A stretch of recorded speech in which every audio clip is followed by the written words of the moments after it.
नाज़रीन, इंडिया के 175 fighter jet जो है वो हर वक्त पाकिस्तान पर हमले के लिए तैयार है। इससे पहले भी आपने देखा कि 4 राफेल पाकिस्तान पर हमला करने आए थे, लेकिन पाक फजाइया ने किस तरह उन्हें धूल चिटाकर वापस भेजा और वो डर कर अपनी दुम दबाकर वापस भागे। मोदी सरकार ने बिहार की कुछ रियासतों में इलेक्शन है वो जीतने के लिए प्रोपोगेंडा किया। फॉल्स फ्लैग ऑपरेशन, पहलगाम जो ऑपरेशन था वहां पे हमला करवाया कि पाकिस्तान पर मलबा फेंका जाए, उसके बाद जंग की धमकी दी जाए, हम जंग का ऐलान करेंगे, पाकिस्तान डर जाएगा। लेकिन काम उल्टा हो गया। पाकिस्तान ने कहा आओ जंग करनी है, तुम क्या, तुम्हारी कई नस्लें भी नहीं कर सकती, तुम्हारे बाप का मुल्क नहीं है कि जब तुम्हारा दिल करे तुम आओ, तुम घुस जाओ।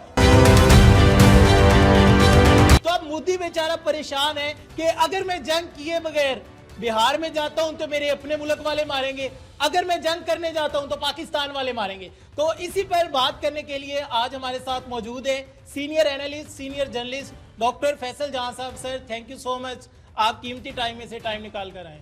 आपका बहुत शुक्रिया कि आपने मुझे याद किया जी। इस टॉपिक पर बात करना यकीनन जो है वो हम सब का इस वक्त जो है मेरा ख्याल है हम सब के लिए ज़रूरी है, क्योंकि जिस तरीके से इंडियन मीडिया ने पाकिस्तान के खिलाफ एक महाज खोल रखा है जी सर, और झूठ पर मबनी, बकवास पर मबनी और इस तरह की बातें करने पर वो लोग मजबूर हुए पड़े, उनको दबाया गया है इस तरीके से उनकी हुकूमत की तरफ से कि इसको काउंटर करना बड़ा ज़रूरी हो गया है। आप कीजिएगा। बिल्कुल ऐसे है सर। सर, सबसे पहले ये बताइएगा कि 4 राफेल पहले भी आए थे मकबूजा कश्मीर पे, उन्होंने पेट्रोलिंग की, लेकिन जब उन्होंने देखा कि सामने पाक फिजाइया मौजूद है तो उनके नामो निशान नहीं मिले। अभी जो खबरें हैं, जो जराए हैं, वो बता रहे हैं कि 175 फाइटर जेट जो है वो दोबारा से पाकिस्तान और इंडिया का जो बॉर्डर है वहां पर मौजूद है। इसमें क्या हकीकत है सर? देखिए, इसमें कभी भी जो तादाद है ना वो नहीं लड़ा करती होती जी सर। चाहे आप गज़वा बदर से लेकर और MM आलम तक की स्टोरी को उठाकर देखें, चाहे आप अभी नंदन का अंजाम देख लें, चाहे आप इन 4 जो अभी आपने बोला कि जो जिनका वापसी उनको पलटना पड़ गया जैम होकर, ऐसे ही है। तो ये 175 का भी वही अंजाम इंशाल्लाह होने जा रहा है। ये तादादें नहीं लड़ा करती। अगर तादाद लड़ती होती या अफराद लड़ते होते तो फिर तो इंडिया हम पर बहुत हावी था। ये हमेशा जज्बे लड़ते होते हैं। अभी देखिए MV सचिंद्र कुमार ने जो काम किया, यानी उन्होंने, उनकी गिरफ्तारी भी कल हो गई है। उनका जो है इतना बड़ा ऑफिसर कमांडर उनका जो है वो गिरफ्तार कर लिया गया। गिरफ्तार करने के बाद उनके आर्मी चीफ और वजीर आजम तक इस वक्त परेशान है इस बात के ऊपर। उसने पाकिस्तान के खिलाफ जंग लड़ने से इनकार कर दिया ना सचिंद्र कुमार ने। तो ये जज्बे लड़ते होते हैं, उनको पता है कि आगे ये किस कौम से लड़ने के लिए जा रहे हैं। और अभी इसी कारगिल के महाज के ऊपर जिस तरीके से खौफ का आलम इनके ऊपर तारी हुआ था ना, और उस वक्त के इन लोगों के जो कमांडर्स हैं वो खुद लड़ने से जो है वो इनकार कर रहे हैं। ऐसे ही है। तो ये जो तैयारे फाइटर जेट ये नहीं लड़ेंगे, लड़ने हैं जज्बे। तो जज्बा तो सचिंद्र कुमार ने खुद बता दिया कि हमारे अंदर बिल्कुल नहीं है पाकिस्तान के खिलाफ लड़ने। ऐसे ही है। अच्छा सर, इसमें ये बताइएगा कि कल हमने देखा कि पाकिस्तान जो फिजाइया है उनकी जानिब से फाते मिसाइल जो है वो लॉन्च किया गया, उसकी कामयाब टेस्टिंग जो थी वो की गई, जिसके बाद इंडिया दोबारा से, इंडियन मीडिया जो है बौखलाहट का शिकार हो गया है। मुझे जो इस वक्त खुशाइंद बात नजर आ रही है ना वो ये कि पाकिस्तान की जो आर्मी है वो अपनी एक्सरसाइजेज के जरिए बोल रही है, उनकी बॉडी लैंग्वेज बोल रही है, वो बता रहे हैं कि हम इस वक्त तैयार हैं, तुम आओ। ऐसे ही है। और दूसरी जानिब से जो इस दफा मुझे खुशाइंद बात और नजर आई है कि पाकिस्तान की हुकूमत के वजीर दिफा समेत बाकी जो अहम तरीन मेंबर्स हैं, तमाम जो वज़रा हैं, वो जो पॉलिटिशियंस की लैंग्वेज है ना वो और आर्मी की बॉडी लैंग्वेज ये मिलकर बोल रहे हैं। पाकिस्तान इस दफा बड़े ही, मैं कहता हूँ कि एग्रेसिव वे में जवाब दे रहा है। और इस साइकोलॉजिकल वॉरफेयर में जो पाकिस्तान की बॉडी लैंग्वेज है वो इस बात पर उसने इंडिया को मजबूर कर दिया है कि नरेंद्र मोदी अभी तक हमले का फैसला नहीं कर पाया है। ऐसे ही है। बावजूद इसके कि उसके जो पैरोकार हैं, जो उसके इंतहा पसंद हैं, वो सारे उस पर प्रेशर डाली खड़े हैं कि पाकिस्तान पे हमला करो। ऐसे ही है। और उन्होंने अभी सचिंद्र कुमार की गिरफ्तारी के लिए भी उन्होंने ही प्रेशर डाला था। ये तमाम जो प्रेशर ग्रुप है वो अभी तक नाकाम जा रहा है। और मैं समझता हूँ कि पाकिस्तान आर्मी की एक्सरसाइजेज, उसकी जो बॉडी लैंग्वेज के साथ साथ इस दफा मैं क्रेडिट दूंगा पाकिस्तान गवर्नमेंट के जो वज़रा है कि वो भी बड़े ज़बरदस्त अंदाज में इनको बता रहे हैं कि अगर तुमने हमला किया तो तुम्हारा अंजाम जो है वो इंशाअल्लाह ताला बिल्कुल अभिनंदन से भी बुरा होगा। इंशाल्लाह सर ये बताइएगा कि इंडिया हमेशा से राफेल का चर्चा करते हैं, हमारे पास राफेल है, ये है वो है। एक दफ़ा तो पाकिस्तान ने जैम कर दिए, ब्लॉक कर दिए मकबूजा कश्मीर से, जब ये फिर चोरी छिपे घुसने की कोशिश कर रहे थे, लेकिन वहाँ पे पाक फिजाइया मौजूद थी। अगर राफेल पाकिस्तान में आ भी जाते हैं तो इनका क्या हशर नशर होगा, क्या हाल होगा? पाकिस्तान ने गुज़श्ता 5-7 साल में मुख्तलिफ मौके पे ये साबित किया है कि पाकिस्तान का रडार मॉनिटरिंग सिस्टम जो है वो इस कदर स्ट्रॉन्ग है माशाल्लाह, और ना सिर्फ ये कि वो मॉनिटर करने की सलाहियत रखता है, बल्कि आपके जो दुश्मन के जो सिस्टम है उनको वो जैम कर देता है। आपने अभी देखा कि ये 4 हमलावर जो थे तैयारी इनका सिस्टम जैम हो गया। ऐसे ही तो जब वो इतनी ज़बरदस्त सलाहियत रखते हैं तो इस मौके पर मेरा नहीं ख्याल कि इंडिया इस तरह की कोई गलती करेगा, और अगर वो कहीं गलती से सरहद पार करते हैं, मेरा नहीं ये तो ख्याल कि ये कर पाएंगे। अगर वो करते हैं तो इस सूरत में भी उनको क्या जवाब मिलने लगा है, इसके जो सबूत हैं वो भी आपके सामने मौजूद हैं। मैं समझता हूँ कि आलमी सतह पर पाकिस्तान की जो सफारती कामयाबियों में सबसे बड़ी कामयाबी है चीन का हमारे साथ इस अंदाज में खड़े होना कि जैसे 2 ब्रदर मुल्क, जैसे 2 भाई होते हैं।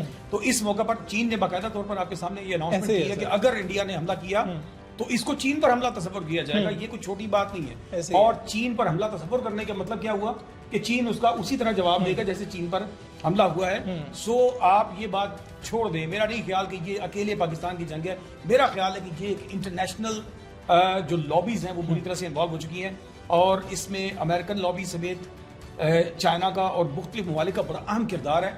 क्योंकि दुनिया का आप लॉबीज़ को अगर देखें तो गुज़श्ता कुछ सालों से लॉबीज़ चेंज हो गई हैं। उसमें पाकिस्तान जिस ब्लॉक का हमेशा से हिस्सा रहा है, आज पाकिस्तान उस ब्लॉक का हिस्सा भी है, लेकिन साथ में चाइना का बड़ा करीबी साथी तस्वर किया जाता है।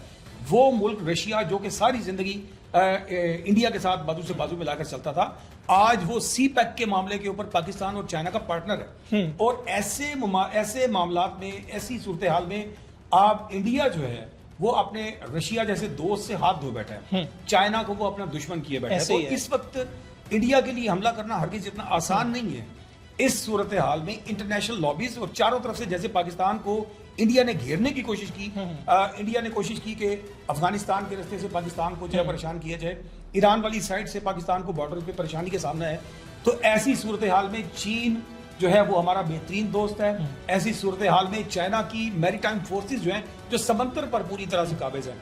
इस सूरत हाल में याद रखिएगा कि समंदर में मैरीटाइम फोर्सेस चाइना की मुकम्मल तौर पर बहरे हिंद पर भी कब्जा कर चुकी है। ऐसी सूरत हाल में इंडिया परेशान है, उसको पता है कि समंदर वाली साइड से भी हमें परेशानी का सामना हो सकता है। और सबसे बड़ी बात कि रशिया जैसा जो उसका पार्टनर था, जो दोस्त था, वो दोस्त उसका साथ छोड़ चुका है। हमारा वो यार है, यार का खत आता है दूसरी तरफ से कि जो इंडियन आर्मी है, इंडियन आर्मी में इख्तलाफात पैदा हो चुके हैं, उनके जो मोबाइल फ़ोन है वो जब्त कर लिए गए हैं कि ये एक दूसरे से रब्ता ना करे। इंडियन आर्मी जो है इख्तलाफात का शिकार है, उनके मोबाइल फ़ोन तक जब्त कर लिए गए हैं कि एक दूसरे से रब्ता ना हो, मशवरा ना करे। तो इससे ज़्यादा बुखलाहट हो सकती है। अच्छा, इसी तनाजुर में अभी जो सख्त सूरत हाल का सामना करना पड़ा, सरावत शर्मा जो उनके लेफ्टिनेंट जनरल हैं, उन्होंने अभी कमांड संभाली, नॉर्दर्न कमांड संभाली इंचार्ज के तौर पर। तो उनको पहले ही दिन जब उन्होंने अपने ऑफिसर्स और जो उनके जो नौजवान थे, जवानों से जब उन्होंने मुलाकात की, तो उनके अपने ही जवानों ने 2 ऐसे सख्त सवाल किए कि जिस पर सरावत शर्मा, उनके जो जनरल हैं, वो वहां से उठकर चले गए। और उनका पहला सवाल यही था कि पहलगाम में जो हमला हुआ है, इस हमले के अंदर हमारी सिक्योरिटी कहाँ थी। ये वो सवाल है जो कि इंडियन मीडिया को नरेंद्र मोदी से करना चाहिए, बिल्कुल ऐसे। लेकिन नरेंद्र मोदी से इंडियन मीडिया जो है ना, वो उसकी जरूरत नहीं है वो ये बात कर सके। उनको पता है कि उनकी गर्दनें किस तरीके से दबोच के रखी ऐसे ही है सर। इस सूरत हाल में उनके इंडिया की आर्मी के जवानों ने अपने ऑफिसर से ये सवाल करके उनका सर झुका दिया। और फिर जब उनको हमले के लिए उनको मोटिवेट करने की कोशिश की सरावत शर्मा ने, तो उस सूरत में जवानों ने ये बात की कि आप अगर हमले के लिए आगे बढ़ते हैं तो उस सूरत में जो कैंटोनमेंट एरिया है पहलगाम का, उसकी सिक्योरिटी का जिम्मेदार कौन होगा। यानी कि इस वक्त जो इंडियन आर्मी के अपने जवान हैं, वो हरगिज भी ज़हनी तौर पर, नफ्सियाती तौर पर हमले के लिए या लड़ाई के लिए तैयार नहीं है। उनके अपने कमांडर सचिंद्र कुमार ने इनकार किया, उनके अपने जवानों ने अपने अफसरों के सामने सवाल रखे, और हरगिज भी ना उनके अंदर ये जुर्रत है और ना इस वक्त उनके अंदर ये हौसला है, और ना ही वो इसको किसी भी तरीके से ये बेहतर समझते हैं। दलाल भी उनके पास कोई नहीं है ऐसे ना। तो इस बात को तो वो सवाल उठा रहे हैं कि इस सिक्योरिटी हमारी कहाँ थी। तो अभी तक तक तो उनके अपने जवान जो हैं वो इस बात पर मुतमईन नहीं है, हमला वो हरगिज़ वो कभी भी करने का सोच भी नहीं सकते, क्योंकि उनके अपने जो खुद को वो दलील नहीं दे पा रहे कि ये हमला करना बनता है या नहीं बनता है। सर नरेंद्र मोदी जो है उसकी जानिब से कहा जाता है हम जंग करेंगे, पाकिस्तान को ठोक देगी, और वो जो गोदी मीडिया उसका भी यही है पाकिस्तान पर हमला होने वाला है। लेकिन दूसरी तरफ हम देखते हैं कि जो फोर्सेस है उनकी मोबिलाइजेशन जो है बहुत ज़्यादा इंपॉर्टेंट होती है जंग के लिए, वो इंडिया में स्टार्ट अभी तक नहीं हुई। तो हम क्या देखें कि सिर्फ ये मोदी चाह रहा है, जो फौज है वो जंग नहीं करना चाह रही, उसकी क्या रीज़न है? असल में हम इंडिया के अंदर जो सियासत है जी सर, उसकी बुनियाद ही पाकिस्तान के खिलाफ एक मुखालिफाना बयानिया जो है उसको हाइप देकर की जाती है, और इसके बावजूद कि कांग्रेस को इस बयानिया से हटने की सूरत में कांग्रेस को लोगों में पसीराई नहीं मिल सकी। आप देखिए कि बीजेपी ने जब से इंतहा पसंदाना और पाकिस्तान के खिलाफ बिला वजह की जो एक फॉल्स ऑपरेशंस के जरिए और मुख्तलिफ अपनी बकवास के जरिए उसने जो एक इलेक्शन जीतने की कोशिश की है, पिछले दिनों कांग्रेस ने एक ऑडियो मंजर-ए-आम पर लेकर आए हैं, ऑडियो और वीडियो के जिसके अंदर खुद नरेंद्र मोदी जो है वो खिताब कर रहे हैं, अपनी आवाम से खिताब करके कह रहे हैं कि मेरे 20 शहीद जो हुए हैं पाकिस्तान के खिलाफ लड़ते हुए, उन 20 जो मरने वाले हैं उनकी खातिर मुझे वोट दो। यानी कि आप जो है अपने जवानों को मरवा कर फिर उनके सर पे वोट मांगते हैं। ये सियासत जो है वो इंडिया को तबाह कर देगी। ये जो आपकी इंतहा पसंदाना रवैया है, कब तक आप इसको लेकर चलेंगे? इस तरीके से आपकी जो फोर्सेस हैं वो भी आपसे मुतरफिर होती चली जाएंगी, और इस बयानिया को प्रमोट करने के लिए बड़ी हैवी इन्वेस्टमेंट की मोदी ने मीडिया के ऊपर, और उस इन्वेस्टमेंट के अगेंस्ट आज जो इंडिया का जो मीडिया है उसकी एक नफ्सियात बनने के साथ साथ उसकी मकबूलियत का एक जरिया ये बन चुका है कि पाकिस्तान के खिलाफ उल्टी सीधी बात करें। आप यहां से अंदाजा कीजिए कि अभी तक ताहाल किसी इंडियन मीडिया चैनल ने नरेंद्र मोदी से ये इस बात के ऊपर सवाल नहीं किया या उसके किसी भी वजीर से ये सवाल नहीं किया कि आखिर ये सिक्योरिटी जो थी पहलगाम की ये कहां मर गई थी। इसको इंटरनेशनल लेवल के ऊपर खुद आर्म्ड फोर्सेस के जवान जो हैं वो अपने फौज के जरिए उठा रहे हैं इस सवाल को, लेकिन किसी मीडिया पर्सन की जिसका काम सवाल कर रहा है वो सवाल नहीं कर पाया अभी तक इनसे। सर वो फिर फंडिंग कहाँ से होगी, एड्स कहाँ से आएंगी, चैनल कैसे चलेंगे? फंडिंग के साथ साथ एक रेटिंग का इशू भी है उनकी अब एक नफ्सियात, उनकी अवाम की इंतहा पसंदाना रवैया इस कदर ज्यादा दाएं बाजू की तंजीमें जो हिंदुओं की हैं वो इस कदर ज्यादा वहां पर छा चुकी हैं कि वहां पर अब जब इसी बयानिया के जरिए ही मीडिया भी अपनी जो रेटिंग है वो यहीं से लेता है। उनको पता है कि जो उनकी आवाम है वो देखना चाहती है एंटी पाकिस्तान स्टेटमेंट्स को, एंटी पाकिस्तान बयानिया को बहुत ज़्यादा शौक से दिखाया जा रहा है, देखा जा रहा है, इसको प्रमोट किया गया नरेंद्र मोदी की तरफ से, लेकिन उनको ये नहीं पता कि ये रवैया इनके अपने मुल्क और इनकी अपनी जड़ों के लिए इस कदर खौफनाक है कि कल को इनके लिए इसको कंट्रोल करना इस रवैये को मुश्किल हो जाएगा। सर नरेंद्र मोदी जो है उसकी जानिब से ये गीदड़ बबकी तो मार दी गई, हम जंग करने वाले हैं, पाकिस्तान की खैर नहीं, पाकिस्तान के साथ ये मुआहिदा ख़त्म, क्योंकि इलेक्शन जीतने थे। लेकिन अब आगे से पाकिस्तान ने भी कह दिया कि तुम आ जाओ, हम तुम्हें देख लेंगे।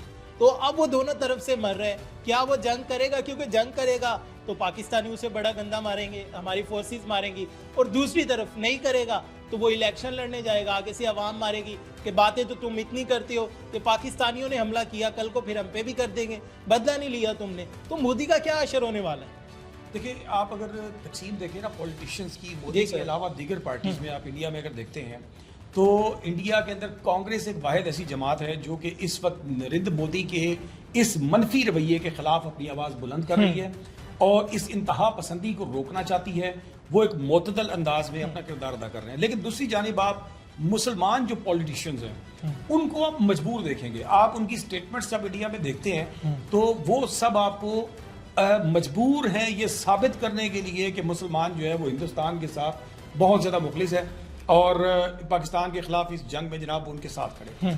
इस बात को साबित करने के लिए वो मुसलमान जो कायद-ए-आज़म रहमतुल्लाह अलैह ने अपने 1948 में खिताब में ये कहा था कि जो मुसलमान पाकिस्तान का साथ नहीं देंगे वो सारी जिंदगी अपनी इंडिया से हुब्बुल वतनी साबित करने के लिए परेशान फिरते रहेंगे। और वही साबित हुआ, वही हुआ कि वो आज वहाँ का मुसलमान पॉलिटिशियन जितना भी है वो इस वक्त इंडिया से अपनी मुहब्बुल वतनी जो है और अपनी एफिलिएशन को साबित करने के लिए वो मुसलसल अपनी स्टेटमेंट्स दे रहा, कहीं पर वो बेचारा सच नहीं बोल सकता।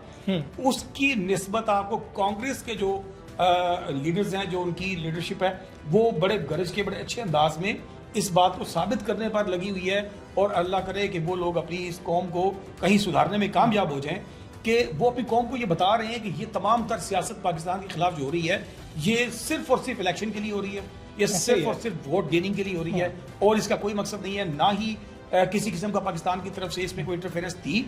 जब पाकिस्तान इसको वाज़े तौर पर 12 दफ़ा अकमल बोल चुका है कि हमारा इसमें कोई इंटरफेरेंस नहीं है, तो इस सूरत में इनको चाहिए था कि ये इंटरनेशनल किसी थर्ड पार्टी से इसकी इन्वेस्टिगेशन करवाते, और बिल्कुल जो फैसला उधर से होता है उसके मुताबिक दोनों पार्टियां उसको तस्लीम करती। लेकिन उसने चंद ही मिनट में, पहलगाम हमले के चंद ही मिनट में, जबकि अभी हकायक भी पूरी तरह सामने नहीं आए थे, तो इंडियन मीडिया ने चिल्लाना शुरू कर दिया कि पाकिस्तान पाकिस्तान पाकिस्तान पाकिस्तान इनके यहाँ पर सवार हुआ है। ये इतनी आसानी से उतरने वाला नहीं है। जंग हो जाती है, इंडिया आ जाता है, तो इंडिया को क्या पैगाम देना चाहेंगे, और अगर जंग होती है तो आपका क्या रवैया होगा, आप क्या करेंगे? देखें, हमारे पाकिस्तान अभी पिछले दिनों ही हमारे एक मिनिस्टर ने ये खिताब किया कि उन्होंने कहा कि इंडिया को मुखातिब करते हुए कि इंडिया तुम्हारी फोर्सेस लड़ेंगी, ये तो कौम ही जंगजू है। ऐसे ही है, ये तो कौम ही जंगजू है, यहाँ का तो बच्चा बच्चा जो है वो इस काम को जानता है अच्छी तरह के लड़ना कैसे है, ठीक है ना। तो हमारी सिर्फ फोर्सेस नहीं है, ये तो हमारी तारीख गवाह है। 1965 से लेकर आज तक हमारे लाहौर वालों ने जूतियों के साथ 1965 की जंग लड़ी थी, पत्थरों और जूतियों के साथ, ठीक है जी। हमारी ये वो कौम है, ये वो हमारे पठान, हमारे बलोच, हमारे सिंधी, हमारे पंजाबी, ये तमाम हमारे जो लोग हैं, ये वो लोग हैं जो खुद लड़ना जानते हैं। अकमल, आप और मैं, हम अपने महाज पे खड़े होंगे। ऐसे हमारी सहाफत तो देखिए कि आप जंगों के अंदर खड़े होकर आपने जो है वो बिल्कुल ऐसी रिपोर्टिंग की हुई है ना। तो ये वो कौम नहीं है। जैसे हम तो वो लोग हैं कि जो मरने को मौत नहीं समझते, शहादत समझते हैं, जिंदगी शुरू वहीं से करते हैं। हमारे पास तो सर दोनों ऑप्शन है, या शहीद या गाजी। तो हम तो जिंदगी वहीं से शुरू समझते हैं, जहाँ से हम शहीद होते हैं। तो हमारे लिए मौत क्या है? तो ये इन लोगों को इस चीज़ की समझ नहीं है ना। ये जो हमारे ऊपर ये मुसलत करके खौफ तारी करना चाहते हैं, इनको ये नहीं पता कि ये खौफ नहीं, इसके ऊपर मुसरत महसूस करते हैं। हमारे यहाँ तो हम उन फोर्सेस और उन जवानों के हम माँ बाप बहन भाई हैं कि जिनके यहाँ जब एक बच्चा शहीद हो जाता है तो उसके बाद माँ खुद फख्र से खड़े होकर कहती है कि मेरे बाकी के भी जो है वो शहीद होने चाहिए। तो वो रोती नहीं है, वो फख्र से कहती है कि मेरे बाकी के जो है ना ये भी इसी शहादत के रुतबे पर फायज होने चाहिए। तो हम तो उस कौम से ताल्लुक़ रखते हैं, किसको डराने चले। सर, साउथ पंजाब डिजिटल को टाइम देने का बहुत शुक्रिया। Senior journalist, senior analyst doctor Faisal जहां साहब हमारे साथ मौजूद थे। इंडिया के बारे में तमाम तर इंफॉर्मेशन आपने उनकी जुबानी जानी कि इंडिया जो कहते हैं कि पाकिस्तान पर हमला करने वाले हैं, जंग होने वाले हैं, नेस्तो नाबूद कर देंगे, तो इंडिया ऐसा कभी भी नहीं कर सकता। लेकिन हाँ, अगर इंडिया इरादा रखते हैं, इंडिया आना चाहता है, तो फिर इंडिया आकर देख ले। इंडिया का वो हाल होगा कि इंडिया का जो नक्शा है वो दुनिया के नक्शे पर नहीं मिलेगा। इंडिया को पाकिस्तान यहीं से बैठे बैठे नेस्तो नाबूद कर सकते हैं। हमारे जो रेडार सिस्टम है तुम्हारी सोच से ज्यादा एक्टिव है। जम्मू कश्मीर में 4 राफेल आते हैं, वहां पे उड़ते हैं, लेकिन जब उन्हें पता चलता है आगे पाक फिजाइया मौजूद है, जाके अमृतसर में लैंड कर देते हैं और 2 अगले दिन वहां से उड़ के अंबाला चले जाते हैं। लेकिन फिर 2 वापस वहीं पे अमृतसर आ जाते हैं, यानी कि अमृतसर में फिर 4 राफेल मौजूद है। तो तुम्हारी ये जो चीजें हैं, हरकतें हैं, हमें सब पता है। कल हमने आपको बताया था कि आपका जो आर्मी चीफ है मोदी जो है, तुम्हारी क्या लोकेशन है, हमारी फोर्सेस ये जानती है। यहां से मिसाइल रखेंगे, तुम्हारे घर उड़ जाएंगे, तुम्हें पता भी नहीं चलेगा। अपने मेजबान मोहम्मद अकमल को दीजिए इजाजत। अल्लाह ने